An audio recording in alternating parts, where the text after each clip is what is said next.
हम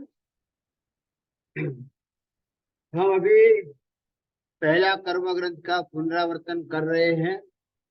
थोड़ा सा अभ्यास चालू है उसमें। परसों हमने लिया था नाम कर्म। नाम कर्म की 103 कर्म प्रकृति का मैंने आपको व्यवस्थित समझाया था।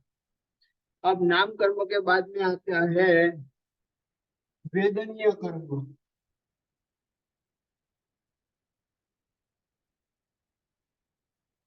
वेदनीय कर्म, वेदनीय कर्म जो है आत्मा के अनंत सुख गुण के ऊपर आया हुआ कर्म है। इसका काम है वेदना देना, संवेदना कराना। वेदना और संवेदना कराना ये इसका काम है।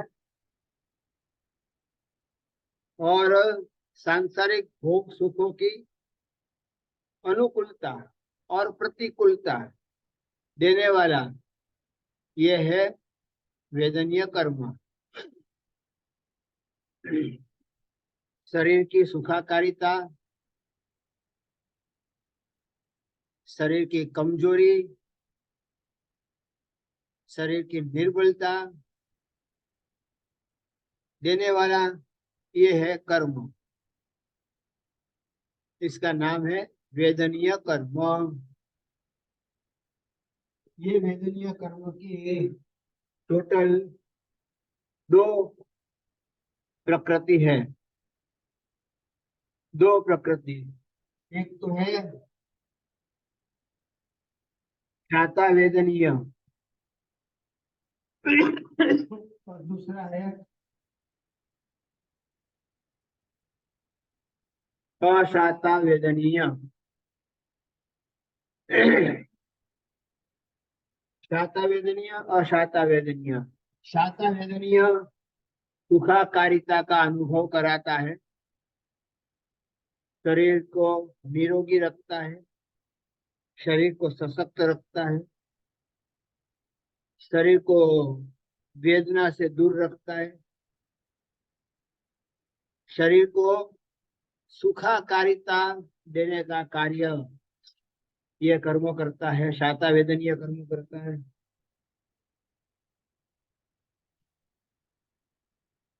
शरीर के द्वारा जो भोगे जाते हैं उस सुख को देने वाला यही है, अनुभव कराता है।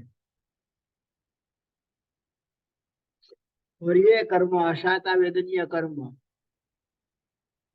अशाता जो है वो रोग, बीमारी, तकलीफ, दुख, त्रास, पीड़ा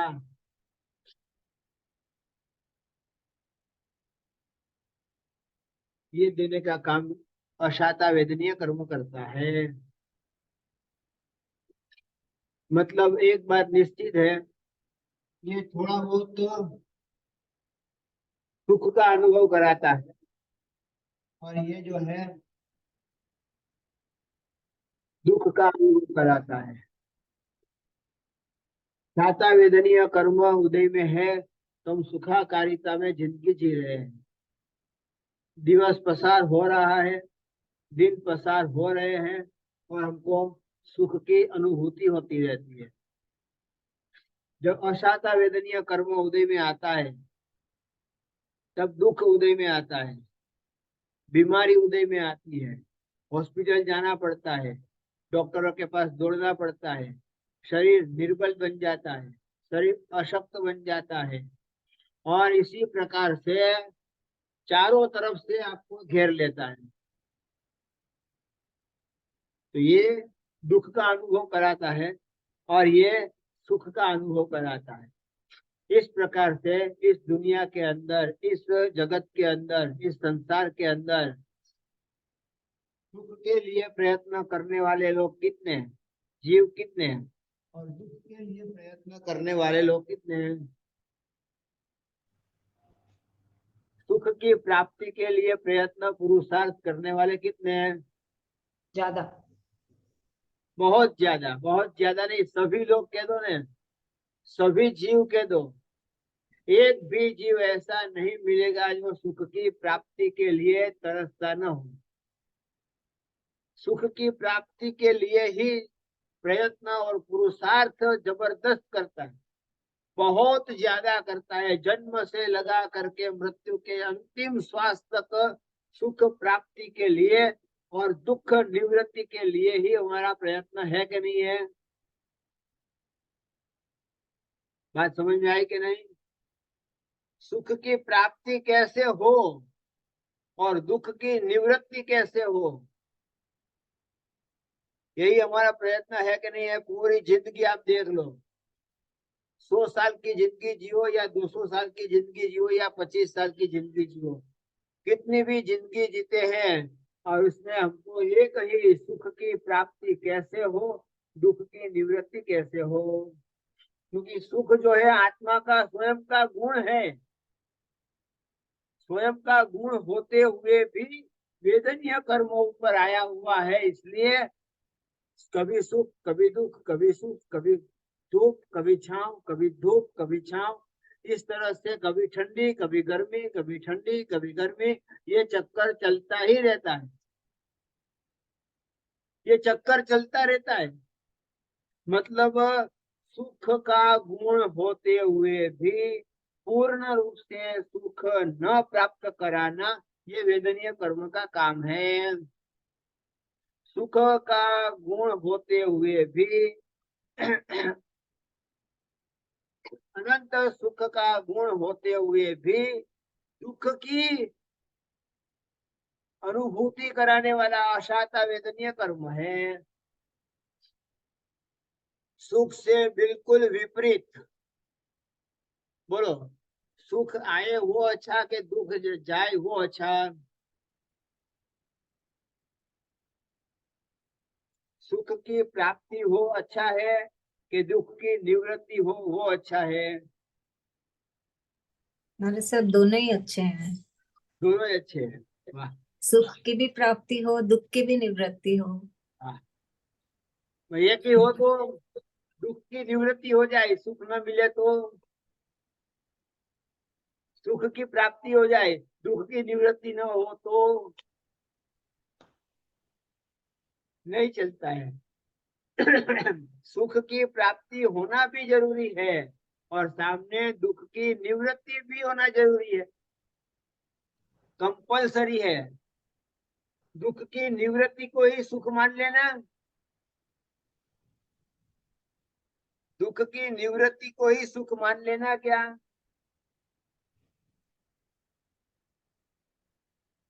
जी महाराज साहब, आई थिंक बरोबर ने? आई थिंक सुख की निवृत्ति, दुख की निवृत्ति, हाँ, दुख की निवृत्ति हो जाए, सुख के साधन न मिले तो दुख की निवृत्ति में आपका शरीर निरोगी है, सशक्त है, सब कुछ अच्छा है आपके पास में, पर रहने के लिए घर नहीं है। एक मिनट के लिए समझ लो, घर भी है आपको रहने के लिए, छत भी मिली हुई है, अच्छा रूम भी मिला हुआ है, परंतु लिविंग स्टाइल आपकी अच्छी नहीं है, बरोबर नहीं है। अथवा लिविंग स्टाइल के उपयोगी और उपकारी ऐसे साधन सामग्री आपको नहीं मिली है तो चलेगा? चलेगा कि नहीं चलेगा? शरीर निरोगी है ना आपका, शरीर सशक्त है ना, शरीर बलवान है, चाहे कितना भी हो, कुछ भी हो, साधन मिले या ना मिले, हम तो सशक्त है ना। तो ना, साधन भी जरूरी है, शरीर भी जरूरी है, शरीर की निराकारिता निरोगिता भी जरूरी है और साधन सामग्री भी जरूरी है। दोनों का मिक्स स्वरूप हमको अच्छा लगता है। सुख की प्राप्ति और दुख की निवृत्ति हम करते ही रहते हैं, फिर भी इतने वर्षों से इतने प्रयत्न पुरुषार्थ करने मात्र से क्या सुखी बन गए? संपूर्ण सुखी बन गए, सर्वांश सुखी बन गए, एक भी अंश बाकी नहीं है दुख का, ऐसे सुखी बन गए? संसार में कोई ऐसा सुखी बन भी सकता है? एक बार सुख आने के बाद कभी भी न जाए। ऐसे सुखी संसार में कोई मिलेगा क्या? क्यों नहीं मिलेगा? क्योंकि अशाता वेदनीय कर्म का उदय कब होगा पता नहीं चलेगा। होना तो है ही, कभी ना कभी होगा ही। तो अशाता वेदनीय कर्म का उदय होगा तो आपको दुख का अनुभव करवाने वाला है। तो इस प्रकार से वेदनीय कर्म शाता और अशाता दो प्रकार का है। दो प्रकार की ये धारणा यहाँ पर लेकर के बैठा है। और इस प्रकार से यहाँ कहते हैं कितना भी हो जाए, कैसा भी हो जाए, परंतु जब तक पूर्ण रूप से वेदनीय कर्म को खत्म नहीं करेंगे तब तक हम पूर्ण रूप से सुखी नहीं बन पाएंगे। सर्वांश सुखी हम नहीं बन पाएंगे, परमानेंट सुखी हम नहीं बन पाएंगे। जब तक वेदनीय कर्म हमारे ऊपर पड़ा हुआ है तब तक परमानेंट सुखी हम नहीं बनेंगे। कभी धूप आएगी, कभी छांव आएगी, कभी गर्मी आएगी, कभी ठंडी आएगी। ठंडी में आपको जो ब्लैंकेट अच्छा लगता है वही ब्लैंकेट यदि गर्मी की सीजन में दिया जाए तो बहुत गर्मी है, 50 डिग्री की गर्मी है, अहमदाबाद की गर्मी है, और अहमदाबाद की गर्मी में आपको कहा जाएगा गरम गरम ब्लैंकेट ओढ़ करके आपको सोना है। शक्यता है, संभव है। पर यही बात आपको यदि लोनावाला में की जाए, यदि तो कश्मीर में की जाए, भाई आपको अब ब्लैंकेट ओढ़ करके ही सोना है तो आपको अच्छा लगेगा। नहीं नहीं नहीं, ब्लैंकेट के बिना मैं नहीं सो पाऊंगा क्योंकि बर्फ के बीच में रहना है। कश्मीर के बर्फ के बीच में रहना है तो ब्लैंकेट की जरूरत तो पड़ने वाली है। क्या है ना, एक ही ब्लैंकेट है जो सुख की भी अनुभूति कराता है और दुख की भी अनुभूति कराता है। साधन साधन है, साधन को कैसे वापरते हो इसके ऊपर सुख दुख का अनुभव होता है। क्या है? अब जब तक हमारा सुख और दुख साधन के डिपेंड है, साधन के ऊपर डिपेंडेड है, तब तक हम पूर्ण रूप से सुखी नहीं बन पाएंगे। साधनों से ही हम जो सुख मिलता है। साधन न मिले तो हम दुखी और साधन मिले तो हम सुखी। यही सबसे बड़ी हमारी गलती है। इसलिए हमारा सुख किसमें है? स्ववश सुखम। स्ववशम सुखम मतलब स्व के आधार पर रहा हुआ, स्व के वश में रहा हुआ सुख आखिर सुख है। परवशम दुखम, परवश जो है वो दुख है। परवश जितना भी है व्यक्ति के द्वारा आपको मिलता सुख और व्यक्ति के बाद में वस्तु के द्वारा मिलता हुआ सुख, दोनों वस्तु है। व्यक्ति का अनुभव भी आपको सुख की अनुभूति कराता है और व्यक्ति का वियोग भी आपको दुख की अनुभूति कराता है। वैसे ही वस्तु का संयोग भी आपको सुख का अनुभव कराएगा और वस्तु का वियोग भी आपको दुख का अनुभव कराएगा। मतलब व्यक्ति और वस्तु इन दोनों के ऊपर हमारे सुख का आधार रहा हुआ है। हमारा सुख दुख का आधार कौन बना है? व्यक्ति और वस्तु। व्यक्ति और वस्तु हमारे सुख का आधार बना है। तो जिस व्यक्ति और वस्तु के प्रति हमारा आधार है तो इस वस्तु को परमानेंट है क्या? कि दोनों वस्तु और व्यक्ति दोनों परमानेंट है तो उसके आधार पर रहा हुआ हमारा सुख भी कैसे परमानेंट होगा? क्या रहा? तो वेदनीय कर्म क्या करता है? शाता अशाता, थोड़ी देर के लिए शाता, थोड़ी देर के लिए अशाता, थोड़ी देर के लिए शाता, थोड़ी देर के लिए अशाता। ये हमारा रोज का क्रम चलता रहता है। कल सबको अच्छा लगा कि नहीं? एक दिन महाराज ने छुट्टी दे दी। बहुत अच्छा लगा। छुट्टी दे दी तो कितना अच्छा लगा। हाँ आज तो छूटे। हाँ, वो किस लिए अच्छा लगा उसका भी लेकिन उस छुट्टी के लिए पापड़ कितना मिलवाया? वो नहीं बोलने का। वो बोलने की उसमें जरूरत नहीं है। सुनो, उसमें सुख का भी अनुभव हुआ, उसमें दुख का भी अनुभव हुआ। हाँ, तो वो दोनों का मतलब सुख और दुख दोनों का अनुभव होता है। मतलब अभी संसार में है हम, उसमें जहाँ प्रेम भी मिला, परमानेंट उसमें डांट भी मिली, दोनों मिला। मिच्छामि दुक्कड़म, जहाँ सुख और दुख दोनों की मिश्रित अवस्था है, वहां पर संसार है। जहाँ परमानेंट सुख ही सुख है, दुख का अंश मात्र नहीं है। सुख आने के बाद कभी जाता ही नहीं है। सुख के बाद में कभी दुख का सूर्योदय होता ही नहीं है। दुख वापस जगता ही नहीं है। दुख वापस प्राप्त हो ही नहीं सकता है। उसका नाम है परमानेंट सुख, स्ववश। वो मेरे आधार पर रहा हुआ सुख है। वो मेरे गुणों के ऊपर रहा हुआ सुख है। वो मेरे गुणों की प्राप्ति का सुख है। आई बात समझ में? तो संसार तो ऐसा ही है। छुट्टी दो तो भी राजी, छुट्टी ना दो तो भी है राजी। ऐसी बात है, अब क्या कर सकते हैं। 1 घंटे की छुट्टी, पूरे दिन की छुट्टी नहीं, 1 घंटे की छुट्टी हुई है। तो 1 घंटे की छुट्टी में कितना अनुभव हुआ। अच्छा, हाँ, महाराज ने 1 दिन की तो छुट्टी दी। तो कहने का मतलब यह है कि जिसका हम परवश, परवश जो है, हमारा सुख है, तब तक परमानेंट सुखी नहीं बन सकेंगे। परवश में वह दुखम, सुख का आभास जरूर होता है, परंतु आखिर तो दुख ही मिलने वाला है। सुख के बाद दुख आने ही वाला है। राग के बाद द्वेष, के द्वेष के बाद राग।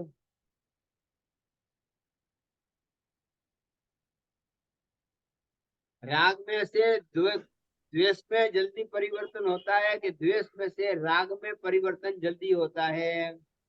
राग से द्वेष में। राग से द्वेष। हाँ, राग से द्वेष में परिवर्तन जल्दी होता है, परंतु द्वेष में से वापस राग में लाना हो तो मुश्किल है। कितना मुश्किल है। सुख में से दुख में जाना अच्छा कि दुख में से सुख में आना अच्छा? दुख में से सुख में आना अच्छा। सुख में से सुख में आना अच्छा, परंतु सुख में से वापस दुख नहीं आएगा, उसकी कोई गारंटी? नहीं है। सुख में सुमिरन सब करे, दुख में करे ना कोई। सुख में सुमिरन सब करे, दुख में करे ना कोई। सुख में यदि सुमिरन करे तो सुख कायक होय। सुख में सुमिरन सब करे, सुख में सब याद करते हैं भगवान को। नहीं ये दुख हमारे में सर, याद करते हैं। दुख में सुमिरन सब करे। दुख में सुमिरन सब करे, सुख में करे ना कोई। मतलब दुख में भगवान बहुत याद आते हैं। दुख में धर्म जल्दी याद आता है। मतलब सुख अच्छा के दुख अच्छा।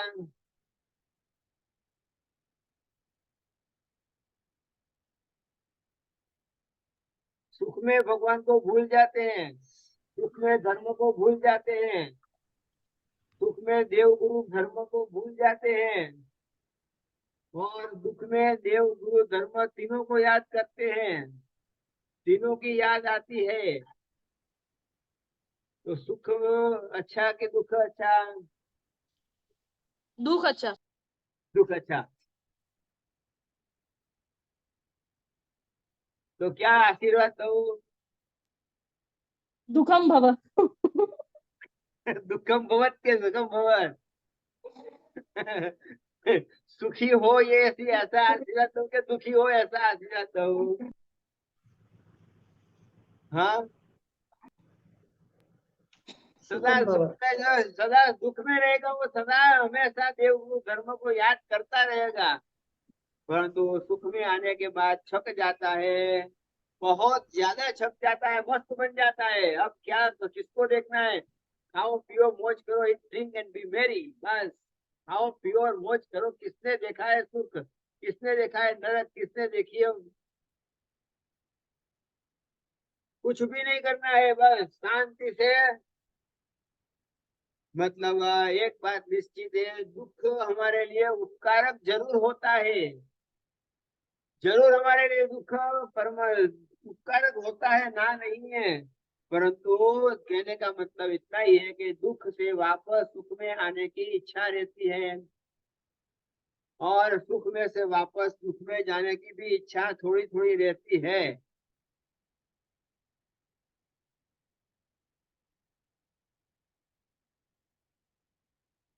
नीचे आ गए।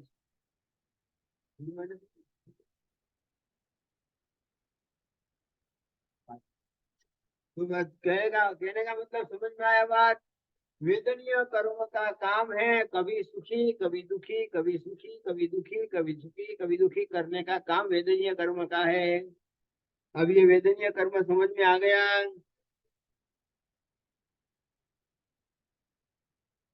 देखिए आगे हमारा सर।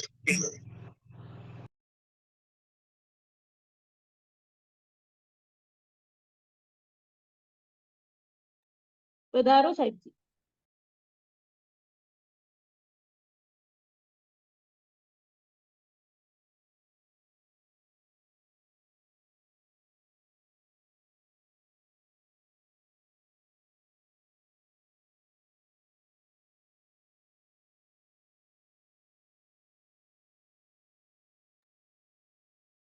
कहना सुख और दुख की ये हमारी परिभाषा है।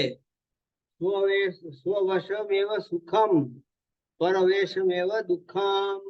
जो स्ववश है वही सुख है, जो परवश है वो दुख है।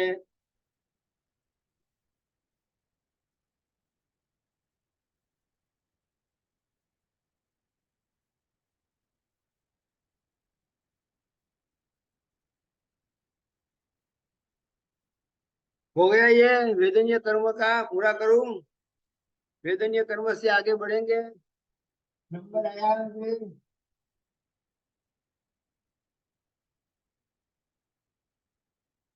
गोत्र कर्म। गोत्र कर्म में दो विभाग है।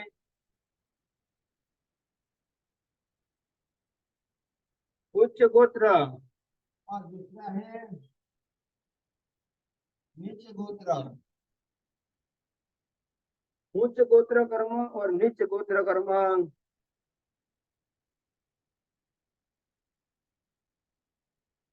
जीव को ऊंचा और नीचा कुल देता है, खानदान देता है। ऊंचा कुल ऊंची खानदान, जैसे वो बोलते हैं ना, ऊंचे लोग ऊंची पसंद। ख्याल है ना सबको। तो ऊंचे लोग ऊंची पसंद, परंतु यहाँ पर कई बार ऐसा होता है कि कोई ऊंचा भी है कोई नीचा भी है, कोई अच्छा भी है कोई खराब भी है, कोई हल्का भी है कोई ऊंचे कुल का भी है, हल्के कुल का भी है। अब दोनों प्रकार है इसमें। अब हमारा कुल कैसा है, जहाँ पर पाप की अनुकूलता होती है वो नीच गोत्र कर्म है। पाप करने की जहाँ अनुकूलता हो, जहाँ पर जाहिर में पाप हो सकता हो,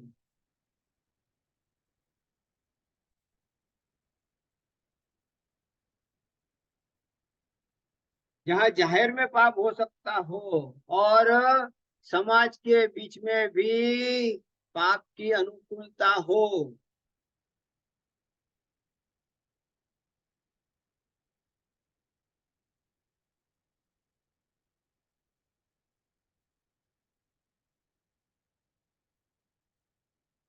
वो है नीच गोत्र। मतलब अभी आपके शादी का व्यवहार है, शादी का प्रसंग है आपके घर पर, तो आप क्या सबको एक साथ में परमानेंट सबको भोजन के साथ में दारू पिला सकते हो? भोजन के साथ में दारू दे सकते हो, शराब दे सकते हो, मांसाहार करा सकते हो?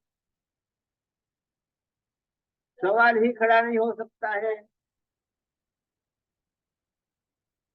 मतलब यहाँ पर समाज के बीच में भी आपका नेटवर्क चेक करो। नेटवर्क नेटवर्क हमें आवाज आ रही है। हाँ, उनको नहीं आती है।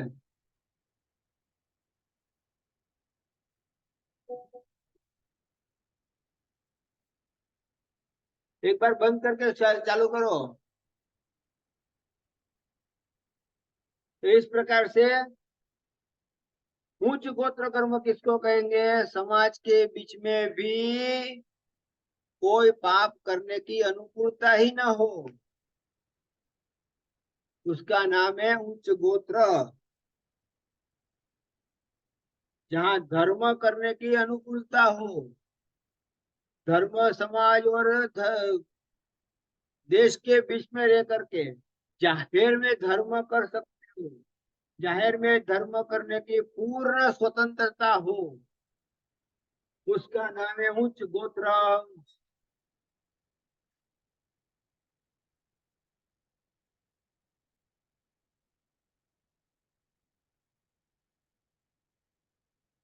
जहाँ पर उच्च गोत्र में कौन से आएंगे? क्षत्रिय कुल उच्च गोत्र में आएंगे, जैन कुल जो है वो उच्च गोत्र में आएगा, और वैसे ही देखा जाए तो ब्राह्मण कुल भी उच्च गोत्र में आता है। ऐसे करते हुए क्षत्रिय आदि उच्च गोत्र जो है, और इस प्रकार से उस गोत्र में जन्म दिलावे, उसका नाम है गोत्र कर्म। ऊंचा भी करता है, नीचा भी करता है, ऊपर भी उठाता है, नीचे भी गिराता है। मटका मटका है, अब मटके के अंदर दारू भरना के पानी भरना? मटका बनाने वालों ने मटका बना दिया है, और उसका उपयोग क्या करना, कौन सा उपयोग करना, कैसा उपयोग करना, वो हमारे हाथ में है। दारू भर करके रखोगे तो नीच गोत्र कर्म का उदय होगा, और पानी भर के रखोगे तो उच्च गोत्र कर्म का उदय होगा। किसी को पानी पिलाओगे तो किसी की प्यास बुझेगी, और किसी को दारू पिलाओगे तो उसका विवेक नष्ट हो जाएगा। विवेक नष्ट होने के कारण वो माँ के साथ और पत्नी के साथ क्या व्यवहार करना, कैसा व्यवहार करना, सब विवेक को खो देगा। तो ये ऐसा कार्य कभी भी करना ही नहीं चाहिए। तो इसलिए यहाँ पर कहते हैं कि ये नीच गोत्र और उच्च गोत्र कर्म है। ख्याल आया? महावीर का कुल इक्ष्वाकु कुल था। इक्ष्वाकु कुल भी ऊंचा कुल है, क्षत्रिय आदि कुल भी ऊंचा कुल है, और उस कुल में जन्म लेना, वैसे संस्कार प्राप्त करना, कभी कभी ऐसा भी होता है उच्च कुल में जन्म लेने वाला भी काम नीच कुल का करता है। ऐसा भी होता है कि नहीं होता है? और कोई ऐसे भी रेयर केस में, बहुत कम केस में ऐसा भी होता है, नीच कुल में जन्म लेने के बाद भी कार्य ऊंचा करता है। तो ये तो होता है, होना ही है।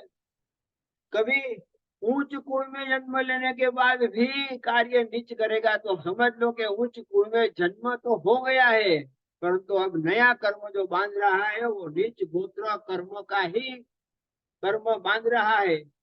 उसको वापस नीच कुल में ही जाना पड़ेगा। किसी गलती से उसका जन्म उच्च कुल में हो गया है, बाकी जन्म उसका नीच कुल में ही होना चाहिए था। ऐसा भी कई बार होता है। तो ये नीच गोत्र कर्म और उच्च गोत्र कर्म की बात हुई। नीच गोत्र कर्म में देखो आप, भिक्षु कुल है, भिखारी का कुल है। भिखारी के घर पर किसी बालक का जन्म हुआ, वो क्या सीखेगा? परंतु कभी कभी नीच कुल में जन्म लेने वालों का भी इतना ऊंचा गोत्र कर्म उदय में आता है, पुण्य कर्म उदय में आता है, राष्ट्रपति बन जाते हैं।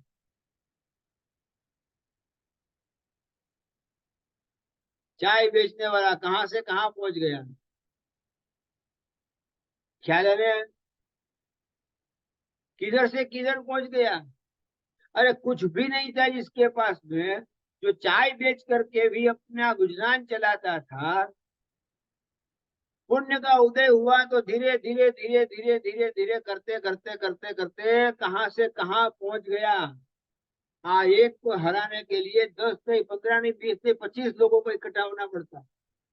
जो बापे मारा वेर था, शत्रुता इतनी कट्टर थी, इतनी कट्टर शत्रुता थी, पर आज एक को हराने के लिए सबको इकट्ठा होना पड़ता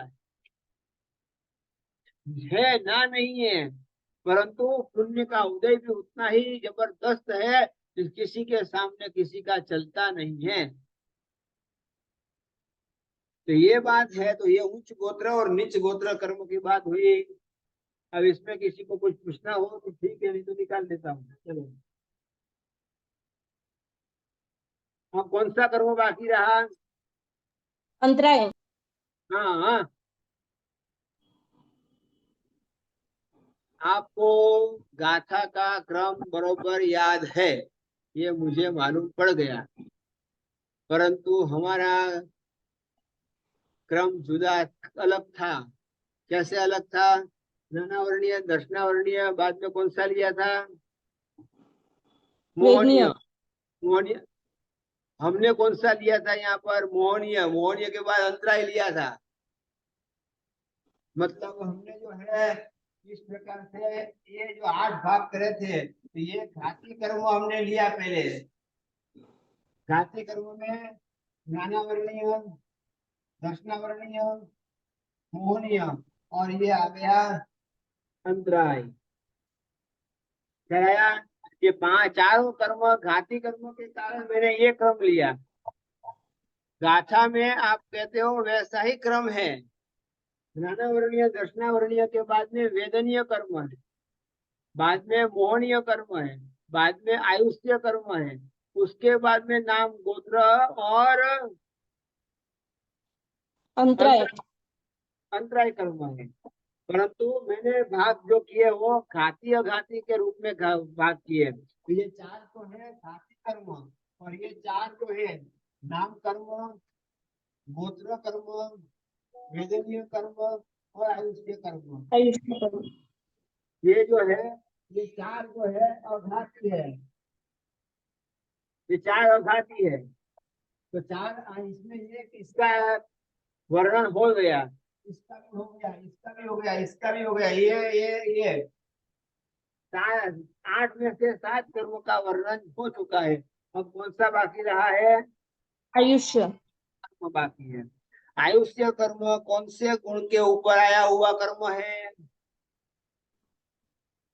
क्या? आयुष्य कर्म कौन से गुण को ढांकता है? आयुष्य कर्म अक्षय स्थिति। अक्षय स्थिति। हाँ, किसी को पूछ करके बोलते हो क्या? सोच क्या बोला है? सोचते भी हो? अच्छा ठीक है। अक्षय स्थिति, अक्षय स्थिति नाम का गुण जो आत्मा का है, उसके ऊपर आया हुआ हमारा ये आयुष्य कर्म है। और आयुष्य कर्म का काम किया है जीव को अमुक काल के लिए शरीर में रखना, शरीर में रहने के लिए अनुकूलता खड़ी करना। ये किसका काम है? आयुष्य कर्म का। शरीर में बांध करके रखना, मतलब जेल में एक कैदी को बांध करके रखना, जेल में पैक करके रखना। तो जीव भी एक प्रकार का गुनहगार है कि नहीं है? जीव ने कौन सा गुनाह किया है?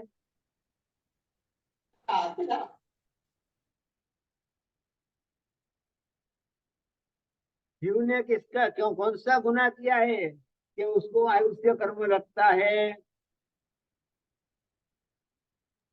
अपने गुणों के विपरीत आचरण किया। हाँ, पाप। गुणों से विपरीत कर्म का आचरण किया है, इसके कारण ही कर्म लगता है, उसमें ये आयुष्य कर्म आया। और आयुष्य कर्म गति के हिसाब से 4 प्रकार का है। एक तो है तिर्यंच गति का आयुष्य, दूसरा है नरक गति का आयुष्य,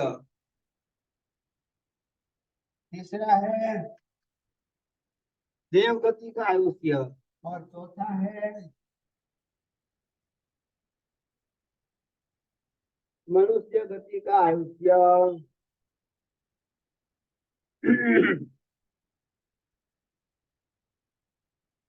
कौन सी गति में सबसे ज्यादा आयुष्य कर्म का उदय हुआ था?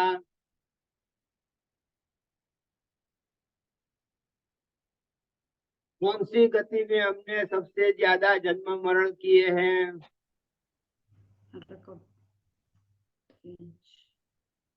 बोलो, बोलना पड़ेगा। तिर्यंच नरक में। हाँ नरक हाँ में हाँ, कौन बोले ये? तिर्यंच गति में सबसे ज्यादा हमारे जन्म मरण हुए हैं। नरक में भी नंबर 2 आएगा, नंबर 1 नहीं आएगा। उससे कम संख्या है देव की। देवलोक में हमारे जन्म मरण नरक से भी कम हुए हैं। और सबसे कम संख्या में आएगा मनुष्य गति का आयुष्य।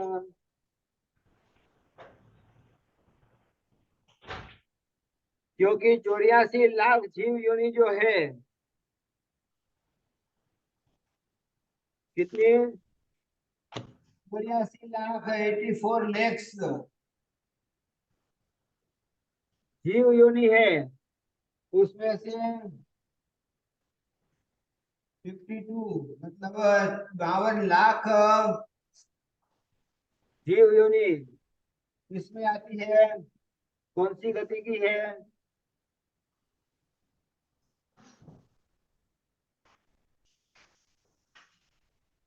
त्रियंश।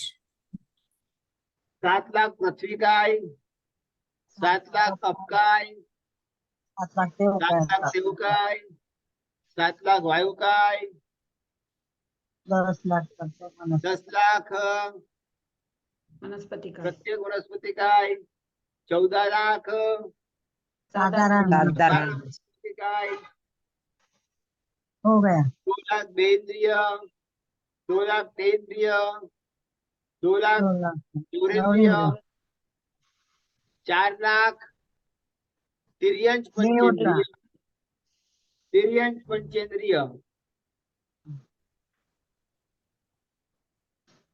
ये सबका टोटल करो तो बराबर 52 लाख आएगा।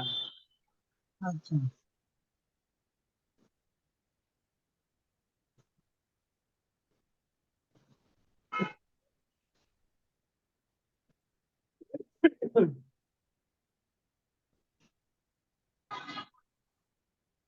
चौरासी मतलब 84 लैक्स में से 52 लाख को तिर्यंच गति का जीव योनि है।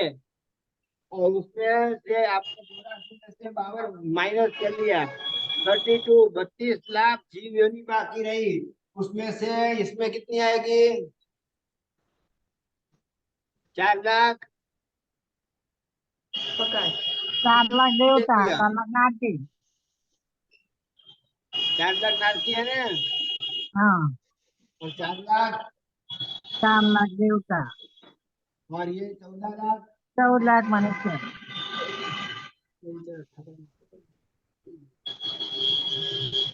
4 22 है आपका ही नहीं किसी लिखा का माता जी। किसी का फोन अनम्यूट है, वो ट्रैफिक का बहुत डिस्टरबेंस आ रहा है। मयूरी दोषी।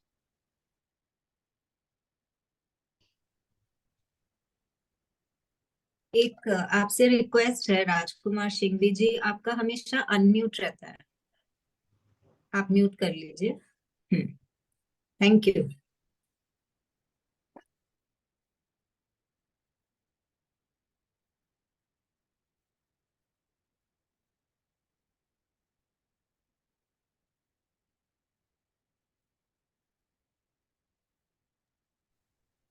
अभी हमारा सब 22 लाख हुए हैं, 10 लाख का हिसाब बाकी है।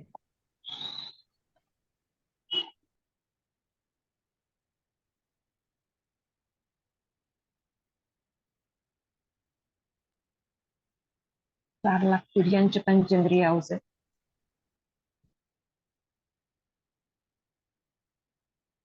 बाकी रह गया तिर्यंच पंचेंद्रिय। तिर्यंच क्या? पंचेंद्रिय आ गया ना इसमें। अच्छा,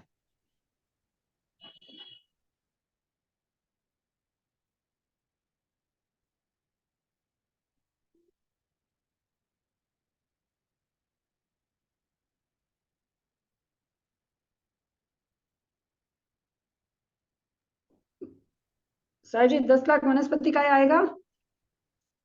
ये भी इसमें आ गया तिर्यंच में। 2 वो लाख तो हाँ, पेंद्रिय, 2 लाख तेंद्रिय, 2 लाख गौरेंद्रिय, 4 लाख देवता, 4 लाख नारकी, 4 लाख तिर्यंच पंचेंद्रिय, 14 लाख मनुष्य। तो 1 मिनट, 7 लाख पृथ्वी का है, 7 लाख अप का है, 7 लाख देव का है, 7 लाख वायु का है। कितना हुआ ये? 7 चौक 28 हुआ। 28 के बाद में कितना? 10 लाख प्रत्येक वनस्पति का, इतना 14 लाख साधारण वनस्पति का है। 28 से 24, 28 और ये 24, 12, ये 5, हाँ 52 नहीं, ये 28 और 24 52 हो गया ये तो। अब बाकी क्या रहा? 4 लाख तिरक पंचेंद्रिय इसमें आएगा, 56 हो गया ये।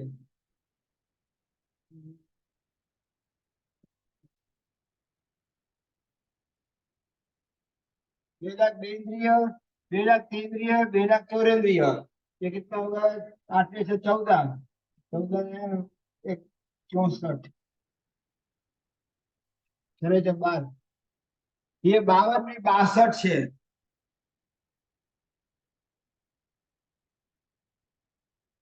तिर्यंच गति की 52 में 62 है, 62, 62। एक सेकंड नारे साहब, वो फिर से बता दीजिए। 56 के बाद जो 2 है वो 2 लाख है, 2 इंद्रिय जी। 2 लाख तेंद्रिय, 2 लाख तेंद्रिय, 2 लाख चौरेंद्रिय। हाँ,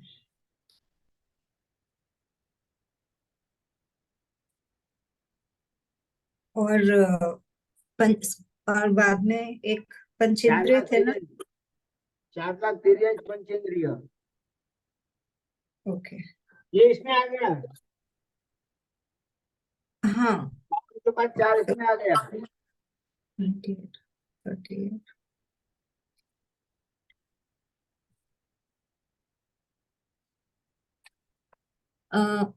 मारे साहब अभी मेरे 58 लैक्स हुए हैं, नहीं नहीं नहीं नहीं नहीं, मतलब फोर्थ कौन सा रह गया मेरा? 4 लाख जो है, 4 लाख तिर्यंच 62। पंचेंद्रिय, हाँ बस ठीक है, ठीक है मारे साहब। 4 लाख तिर्यंच पंचेंद्रिय।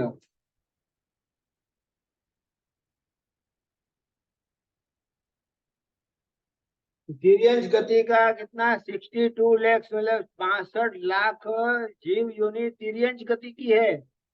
तो सबसे ज्यादा हमारे आयुष्य तिर्यंच गति में हुए हैं। तिर्यंच गति का आयुष्य हमारे, हमने कितनी बार बांधा? अनंत बार तिर्यंच गति का आयुष्य बांधा। उससे कम नरक गति में गए, उससे कम देवलोक मिला है, और उससे सबसे कम जो है मनुष्य गति का आयुष्य हमने बांधा है। तो 4 प्रकार का ये आयुष्य है, 4 प्रकार का आयुष्य है, विचार कर लो आप। अब कर्म ग्रंथ के अंदर यहाँ पर चारों गति में जाने के लिए अलग अलग प्रकार के अलग अलग प्रवृत्ति बताते हैं। कौन सी गति में जाना है, कैसी गति में जाना है? जिस गति में जाना है वैसी प्रवृत्ति करो, उस गति में जा सकते हो। ये आपके हाथ में है और किसी के हाथ में नहीं है। कल्प सूत्र में भी बताया है, आगम शास्त्र में भी बताया है, कर्म ग्रंथ में भी बताया है और तत्वार्थ सूत्र में भी बताया है। इतने शास्त्रों में सब में बताया है, ऐसी ऐसी ऐसी ऐसी प्रवृत्ति करोगे तो तिर्यंच गति का आयुष्य बंधेगा। मतलब खाने पीने की प्रवृत्ति ज्यादा करोगे, आलस की प्रवृत्ति ज्यादा होगी, प्रमाद बहुत ज्यादा होगा, बार बार भूख लगती हो, बार बार प्यास लगती हो,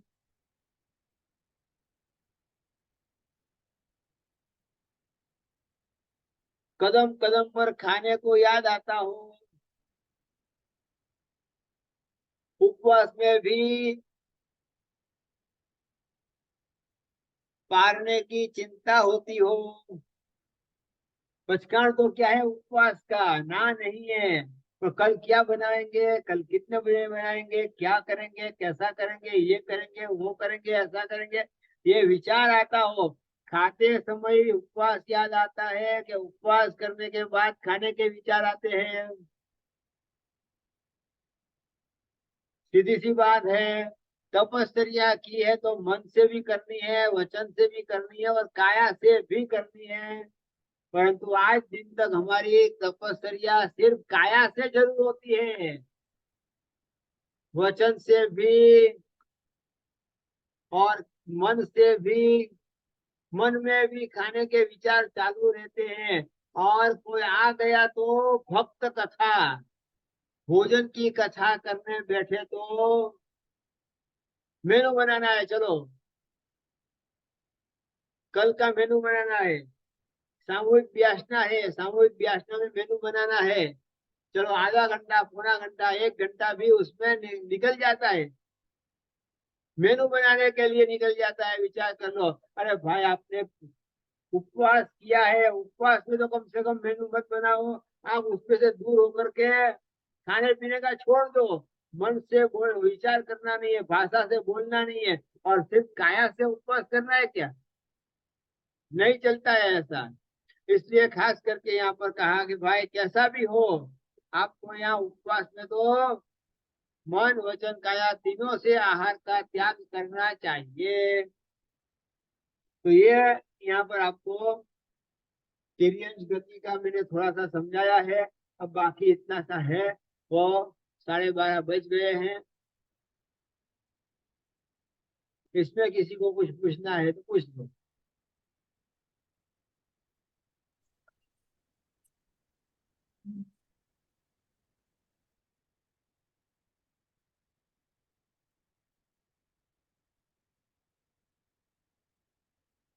ठीक है, कर तो सर्वमंगल,